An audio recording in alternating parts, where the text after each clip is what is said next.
Spring football is on the books right now as BC gets ready for the upcoming season and they hold their scrimmage. And man, that offense looking pretty good.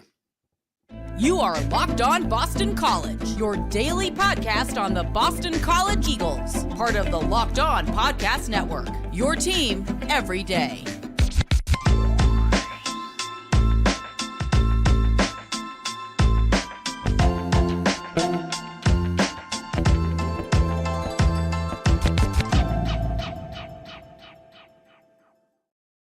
Hello, everyone. Welcome to Locked On Boston College. I am your host, AJ Black. I'm the editor of Eagle Insider, part of the 247 Sports Network. Please make sure you check out my work over there. Today's episode is brought to you by LinkedIn. These days, every new potential hire can feel like a high-stakes wager for your small business. That's why LinkedIn Jobs helps you find the right people for your team faster and for free. Post your job for free at linkedin.com/lockedoncollege. Terms and conditions apply. So we got a lot to talk about today. We have football, we have recruiting, basketball, and maybe even a little bit of smattering of hockey. We get into all of that on today's show. But let's kick this off by talking about the scrimmage on Saturday. Now, I was at practice on Saturday. Did not expect this. You know, it's early in the season. BC's now on their fourth practice out of 15 for the spring. And you know, they start off their practice on Saturday doing the drills and some of their like simulated plays that they do. And, you know, I'm just thinking, okay, whatever, this is going to be another regular practice. There's a ton of recruits there, a ton. And player families, it's, you know, it's a weekend, it's busy. With about 20, 25 minutes left, though, Bill O'Brien blows the whistle and they start a scrimmage with tackling in it. And I have to say, I was stunned. I was very stunned. And I was like, and honestly, I'm kind of impressed because there was tackling, there was refs, there was everything. And this is just 4 days into practice. Bill O'Brien has got this ship going at a fast clip, and he's doing it in a very professional and business-like manner. I like it. So what do we get to see? Folks have a lot of questions, and I'm going to give you kind of a breakdown of some of the big key points of this scrimmage that I noticed. First and foremost, Thomas Castellanos, starting quarterback. Some folks I heard are thinking like he's not going to be the quarterback because he's not the style of Bill O'Brien. I want to say right now that's nonsense. He's going to be the starting quarterback. And I also want to say, watching him just in a week, I can already start to see him looking a little bit smoother than we saw at the end of last year, especially passing the ball. He looked good. He looked confident. He was running the offense, and he made a couple plays. He ran his offense in the scrimmage, I think 2 or 3 sets, two or three series. You know, they start at like the 35-yard line, and then have them move. And, you know, he made some good passes. I saw him hit Lewis Bond. He hit one of the tight ends. I think it was Matt Reagan. Jeremiah Franco, excuse me. He had a bunch of passes, and then he ran. He had a designed run too, which I think a lot of folks are wondering. They're like, "Oh, Bill O'Brien has never had a running quarterback like this. What's he going to do?" Well, Bill O'Brien's a smart man. Your quarterback is going to run the ball. You let him run the ball. That's what he did. So I like that. I thought Thomas Castellanos looked very good. Now, in terms of the other quarterbacks, because I think a lot of folks are wondering, like, oh, who's the backup quarterback? Just so you guys are aware, over the last week, people have been like buzzing, and I've heard some people questioning, what's going on with Emmett Moorhead? He's in the transfer portal, but he hasn't gone anywhere. Is he going to come back? I don't think he is. I believe he's finishing up at BC, and then he'll be moving on this summer. So don't put him in he's going to do something box. The backup clearly to me for BC football is Grayson James, the transfer from FIU. Watching them, all 4 quarterbacks, there's 4 quarterbacks in that room right now that are going to probably, battle for that depth chart. James looks the second best. Pretty good passing. He's nowhere near this is not going to be a position where like Castellanos is going to get bumped. Castellanos is far and away the number 1. James, though, he's far and away the number 2. Because the other 2 guys, Matt Reevy and Jacoby Robinson, did not look ready yet. And I don't want to poo-poo on Robinson yet because he's only a redshirt freshman. He's still learning, and he is a big dude. This kid, the redshirt freshman quarterback from Texas, he's like 6'4". He's built like a linebacker. He'll be the number 3, I'm sure, because I don't know. I don't think Reevy's going to probably move much further up. So the quarterbacks, that's the position that we have right now for the quarterback position. Now, other names that I saw that I loved, And you're looking on your screen right now, Jerron Bradley, this kid is going to be something.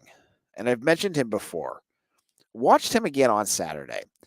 And they were doing drills where they threw the ball, like basically like fades and had the quarterback, the wide receiver to get under it and jump and catch it. Usually, you're just watching them doing it. And most of these guys have got good athletic skills, right? The only way I can compare what this 6'4" wide receiver can do, I think he's 6'4", may even be bigger than that, 6'5". He looks like he's floating in air because he can get high. He has a humongous wingspan, and he's graceful as all heck. I saw 247 put up a list of like players that are going to pop out this year. I'm telling you right now, Jerron Bradley is going to be all ACC. This guy is something because he's got the size, but he's got the explosiveness that goes with it too. He's going to be my favorite player going into the summer, and I'm going to be talking about him a lot because I have been thoroughly impressed with what I see, based off his size, based off of what he can do. He's going to be something. So check out Jerron Bradley. He's on your screen right now. Now, other players that we've heard of, there's the offensive line. People are all wondering what's going on with the offensive line, AJ. Well, I tell you, they're still figuring things out. There's spots that are going to happen, right? Ozzie Trapilo is going to be your starting tackle. That Drew Kendall is going to be your starting center. You have your other tackle. Then everything else kind of goes up in the air, right? To what I've seen, here's what I know right now. It looks like to me the other tackle is going to be Jude Bowery, who is now a sophomore. We saw him play a little bit last year. He's a kid from St. Francis Academy in Maryland. He's a big kid. He got hurt a bit last year. I believe he will be your starting tackle next year. Right now, just based off what I've seen. The other guards, I think they're going to move Logan Taylor, who was a tackle last year, to guard. And then they're going to probably that right now it looks like a position battle. So something fun to watch for between Kevin Klein and Jack Conley. Now, I know a lot of folks out there have seen Jack Conley in years past. 2 years ago, your heart skips a beat because he struggled. He definitely struggled, but he was put in some tough spots. At guard, he played last year, and I thought he was fine as a 6 offensive lineman. I'm not sure what they're going to do. And, if neither of these guys step up and take it, there's also the potential of a transfer portal get there. But those are all the guys that I've seen a lot of with the starters. But it's also important to note that this team itself has been rotating guys in and out to try different things. I saw Dwayne Alex starting with the ones, but that doesn't mean anything, right? Now, defensively, I saw more plays by the defense against the second team because Castellanos just wasn't making a ton of mistakes out there. The big play of the scrimmage where I was like, oh boy, this is different than what we saw under Halfley, was I don't think it was a design run. I think it was a scramble by Castellanos. He runs out of the pocket. You've seen this a bunch last year, right? Where he just runs out and he goes to the sideline. And I don't want to call the guy out if it's the wrong guy, but I think it was Max Tucker. It's hard to see because you're on the sideline with them and they keep you at a specific distance. I think it was Max Tucker blasted Thomas Castellanos as he got to the sideline. And I was like, wow, we've gone from not seeing any hitting in scrimmages. And I want to go back. I don't remember how long it took for Halfley to get this in, but it feels like it's early. To having Max Tucker laying out your quarterback on the sideline. That was a cool play. I've seen a lot of the defensive line, I think was interesting. And they had comments after the scrimmage. Nedrick Boldin was saying that they feel more free to do just to pin their ears back and blitz and go after the quarterback and not, be held back by some of the schemes that Halfley had. So that's interesting because I think obviously we're going to wait to see what Tim Lewis does with his defense. And what Mitch said on our show last week was that that's kind of his style, is that he's going to let the guys fly. So I was impressed with that. In terms of the linebackers, Bryce Steele and Jalen Blackwell are still not out there. Steele, we don't know what's going on yet. They're not going to tell us until he's probably ready to come back. And Blackwell, I think he had surgery last year, so I don't expect him to be back either. But you saw Sione Hala, you saw Davion Crouch out there, and then the defensive line was the guys that you're expecting, right? Donovan Azaraku, Neto Ipala, Cam Horsley. No surprises there. Now, this is just a taste of what I've seen. If you want to go to Eagle Insider, I got a whole notebook of everything that went on in that practice. So go over there, check it out. I'll be at practice again, and Bill O'Brien confirmed they're going to do another scrimmage on Saturday. I'll be there. And I'll be back on Monday next week, too, to talk about it. Now, we have 4 more episodes this week, though, and there's a lot to talk about. Next, I'm going to get into recruiting as Boston College lands I'm going to call him a legacy of a famous NFL player. His cousin just committed to BC. I'll explain who that is, who plays the same position, and a name that you need to know about in terms of Bill O'Brien getting BC recruiting back on track. You'll get into all of that in just a moment.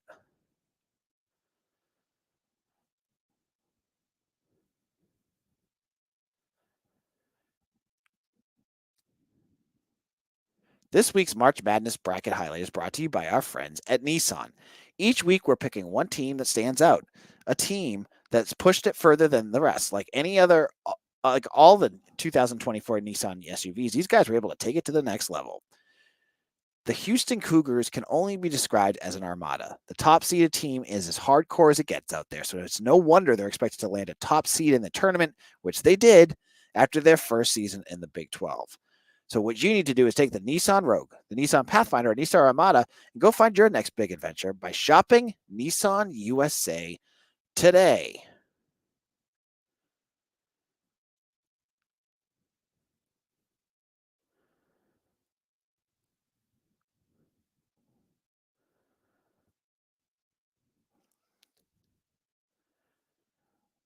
Fire TV is your destination for sports, from live games to highlights to in-depth analysis. Fire TV offers amazing viewing experiences with smart TVs, as well as the Fire TV stick that you can plug into your existing TV that provides access to millions of movies and TV episodes, as well as free and live TV. Whether it's your opening weekend for baseball or the college basketball tournament, you're going to want to have a Fire TV. Fire TV recently created Fire TV channels to deliver a constant supply of the latest videos from your favorite sports brands, all for free. That includes all of us at Locked On and most of the pro big leagues and college conferences as well. Fire TV channels let you dive into all the game analysis, highlights, and more to keep up to date on all the latest in the world of sports, March Madness, NBA, MLB, and much more. Not to mention great news, entertainment, gaming, travel, cooking channels as well. Check out Fire TV and Fire TV channels on Alexa devices. If you haven't checked out Fire TV channels, you should. Trust me on this. To learn more, visit www.amazon.com/LockedOnFireTV. This is Locked On Boston College. I am your host, AJ Black, and we are here to talk about recruiting because I know a lot of you guys are really excited about recruiting. Now, if you follow my work over at 247, you know I've been hammering a lot of different points on recruiting. I've been in touch with a ton of kids. One name that popped up in the last couple of weeks was this guy, Nedrick Boldin, who I love the name Nedrick, and I'm so excited that BC's getting a guy named Nedrick on their squad. But he is a lightning fast wide receiver from Florida. And if that last name sounds familiar to you, really should, because he is the cousin of Anquan Boldin. Now, Anquan Boldin, if you guys know, I mean, everyone knows him. He's a longtime NFL star. I think he was last with the Ravens, but he had times with Detroit, and he was all over the place. One of the best wide receivers of his generation. This is his cousin. So Nedrick comes from Florida. He had, I think, 60 catches last year. A bunch of touchdowns. He's a mid 3-star recruit who connected hard with BC wide receivers coach Darrell Wyatt. Darrell Wyatt, I've told you, is the key to this recruiting class. I think this is a big deal. Boldin's going to take an official visit in June. This is a good one for BC. So BC now has a running back and a wide receiver and an athlete for the class of 25. So Griff Collins from Worcester Academy, Nolan James, who I saw at practice. I actually saw Griff and Nolan at practice on Saturday, just taking unofficial visits, and Nedrick, who's coming on in June to check out BC as well. So nice start, but the big thing I'm looking for BC, the name that I am watching is this Hardy Watts out of Dexter School in Massachusetts. Rated an 88. He's going to be, depends on what happens with Blake Herbert, the quarterback who's committed to Clemson. But if Herbert, I think if he moves to Connecticut, 247 moves him out of the state of Massachusetts, Watts will be the number 1 recruit in Mass. Now, before he visited this weekend, I put BC as like a distant chance to getting him. But I want to tell you folks, Bill O'Brien is doing an incredible job with recruiting in the state of Massachusetts right now.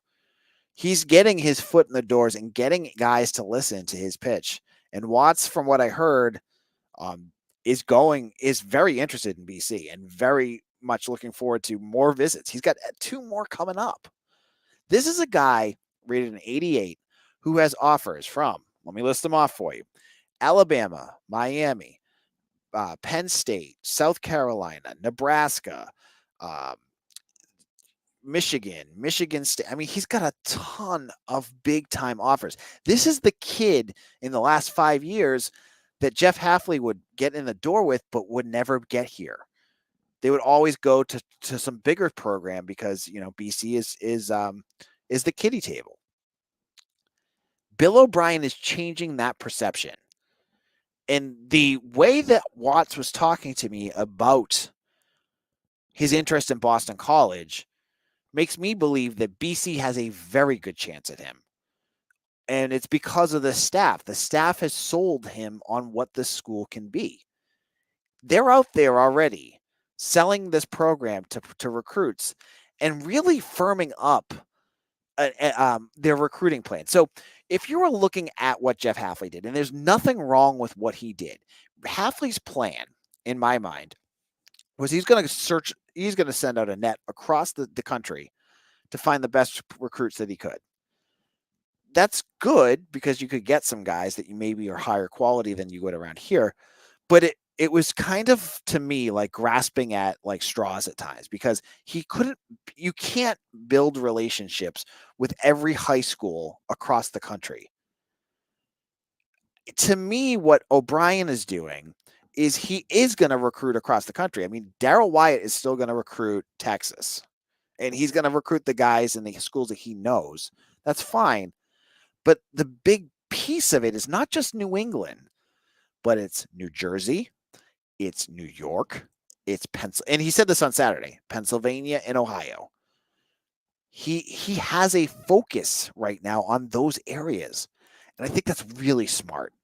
I think it's really smart because the guys that you're starting to see who are just meeting Bill O'Brien are already setting up official visits. They're already coming back. And so once the winning starts, if Bill O'Brien's the work that he does translates on the field, then the quality is going to increase, and you have those relationships with those schools. That's going to change the outcome on BC recruiting and get you to that next level. With Hafley, you could have a good year, but if you're still trying to, recruit a Catholic school kid from Missouri or from Tennessee or something like that. I've talked to these kids as part of my job. Half of them don't know anything about Boston College. But if you ask a New Jersey kid, they do. If you ask a kid from New York, they do. Many kids from Ohio and Pennsylvania do, because they're more in this area. So I'm very impressed. And now I have the picture of Boldin up there. He's a Florida kid. But as I said, there's certain guys that have little niche areas that they're going to still hammer. And that's what I think you have with Darrell Wyatt. So it's a little different. Now, in terms of recruiting, they're still having recruits come on campus for the next couple of weeks. You're going to see them at the spring game. You're going to see them every Saturday is going to be the biggest day because they're going to have lots and lots of recruits that can get up to the school. So make sure to check us out on Eagle Insider and make sure that you check out all the things that we have. Now, we got some breaking NIT news, and BC, according, I just looked really quick, looks like they're going to be playing a very familiar foe in the NIT, and a team that many folks wanted BC to play in the first place. We'll get into who that is, and we'll talk all about it in just a moment.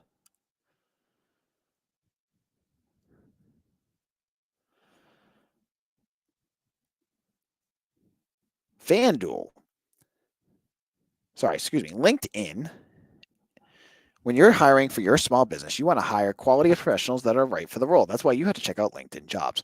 LinkedIn Jobs has the tools to help you find the right professionals for your team faster and for free. Now, LinkedIn isn't just another job board. LinkedIn has a vast network of more than 1 billion professionals, which makes it the best place to hire. It gives you access to professionals you can't find anywhere else. LinkedIn does it all while making the process easy and intuitive. Hiring is easy when you have that many quality candidates. So make sure to check it out because 2.5 million small businesses use LinkedIn for hiring. Post your job for free at linkedin.com/lockedoncollege. That's linkedin.com/lockedoncollege to post your job for free. Terms and conditions apply.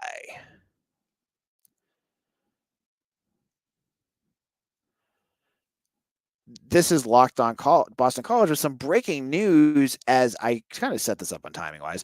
BC is heading to the NIT, and it looks like they're going to be playing the Providence Friars. I missed the tweet, but all I saw was Blake James tweeting beat PC. So the Eagles get to their postseason, and it looks like for the first time, Boston College has hit the goals that they wanted, right? It was an ugly season at times, but Boston College in the end gets to where they want, which, I mean, when we talked to Beacon Street Ball at the beginning of the year, I think there was a lot of optimism that maybe they could sneak into the tournament. And as the season went on, it seemed more and more likely that the NIT was the case. So this is great. This is a great step in the right direction. Just remember, you're a couple years ago removed from what was Jim Christian like 4-20 or something that year they got fired, to getting back to a winning record, to making the postseason. Yeah, it's not the tournament. And yeah, I put up that tweet on Locked On BC of Squidward watching SpongeBob and Patrick cheering and going nuts, saying this is what BC fan feels like during Selection Sunday. But the NIT is special too, because it shows that the program is heading in the right direction. It shows that BC is starting to meet their goals, because now you have a base. Like, now you could win like a game or two. You beat PC, a team that you have a very long historic rivalry with. That's a cool win. That's a win that I think a lot of Boston College fans would really like to see. And I believe it's going to, I don't have it in front of me right now because I'm recording and I don't want to be rude, but it sounds to me, I believe they're going to be playing in Providence. So you get a road game. But you got to think the players are pretty jacked up for this, because, Quentin Post said after that loss to UVA. And I want to apologize to all my everydayers out there. My two kids have been sick for like the last week, and I'm like on like minimal sleep and frazzled. And so I did not record after the UVA loss. I didn't stay up for the UVA loss because I haven't slept all week. I've had lots of vomiting kids. But after the UVA loss, Post said that he hoped this wouldn't be the end. This isn't the end for them. They get a chance to continue, and that is great. I know a lot of Boston College fans are going to be really pumped about this, and there's going to be people making fun of Boston College fans for being pumped about this, but who cares? We go back to those games, and there were some even this year, where Conti Forum is empty. You got to start somewhere. Getting into the NIT, maybe winning 2 games or a couple games, and setting yourself up for future years is a great step in the right direction. So that is very cool. Now, this isn't the only team that's in the postseason right now. Hockey played on Saturday against UConn. And for the first time since 2019, Boston College hockey is heading to the Boston Garden, or TD Garden, for the quarterfinals of the Hockey East. They beat UConn in a game that I said had my blood pressure going through the roof, 5-4. BC was up 4-1 at one point, and watched their lead go away. They let up 2 goals in less than a minute. But it was a goal by Jack Malone at the end of I think with like 9 minutes left. And some good saves by Jacob Fowler at the end to save this. BC's got to play better. They got to play better than that. They're going to play UMass. And we have all seen the BC fans going nuts in UMass. This is not a year to joke around with them. You got to beat them. And then you get to play the winner of BU and Maine. Now, I'm not going to get into the ins and outs of this because, folks, I have a special treat for you this week. I was actually just texting with BC Hockey Blogger, and he's going to come back on this week to talk all about where BC Hockey is and look at the semis and give us all a preview later this week. I think he's going to come on either Wednesday or Thursday. So make sure to check us out and have that locked on. Baseball, they played against Pitt this week and won 2 out of 3 games. Big issue with baseball is they got no pitching. They're hitting the heck out of the ball. They got that kid Wang and Vince Cimini, who are all smacking the crap out of the ball. They can't get outs. That's a big issue when you're going to start playing better teams. We saw it last week with NC State. Their pitching has been pretty rough, but they win a series, so that's good. Now, we'll be back again tomorrow. We'll talk more about the NIT. We'll talk about football, everything in between here on Locked On Boston College. So make sure you hit that subscribe button before you head out. Thank you all for following. Follow me on Twitter at AJBlack247 or at Locked On BC on Twitter as well. Check me out on Eagle Insider. Bookmark the page. Come over, check out our free work. Become a VIP. I think you'll enjoy it. It's 50% off right now. That's a cup of coffee a month to get some really great BC content from some great writers. So I hope you come over to 247. And thank you all so much for making us your first listen every morning. This is Locked On Boston College, your team every day.